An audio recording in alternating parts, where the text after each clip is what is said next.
শঙ্কা বাড়াচ্ছে ইরানে ক্ষেপণাস্ত্র মহড়া, প্রতিরক্ষামূলক দাবি তেহরানের, ইসরায়েল যুক্তরাষ্ট্রের উদ্বেগ, হামলার আড়াল নয় তো? হামলা হলে জবাব হবে ধ্বংসাত্মক, ইরানের সামরিক মহড়ার মাঝে কঠোর হুঁশিয়ারি দিলেন ইসরায়েলি প্রধানমন্ত্রী নেতানিয়াহু। ট্রাম্পের অবরোধের মুখে ভেনেজুয়েলাকে চীন রাশিয়ার জোরালো সমর্থন, মাদুরোকে ক্ষমতাচ্যুত করার মার্কিন চাপ বাড়লেও আন্তর্জাতিক মেরুকরণ স্পষ্ট। মাদক পাচারের অভিযোগে প্রশান্ত মহাসাগরে মার্কিন সামরিক হামলা, নৌকায় আগুন ও নিহত এক, মাদুরোর উপর চাপ বাড়াতে ট্রাম্পের অভিযান জোরদার।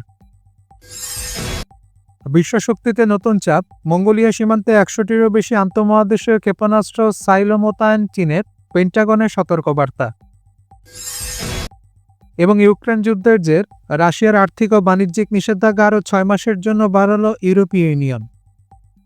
দর্শক, শঙ্কা বাড়াচ্ছে ইরানের ক্ষেপণাস্ত্র মহড়া। দখলদার ইসরায়েলের প্রধানমন্ত্রী নেতানিয়াহু জানিয়েছেন, ইরান যদি ইসরায়েলের বিরুদ্ধে কোনো সামরিক পদক্ষেপ নেয় তবে তার জবাব হবে অত্যন্ত কঠোর।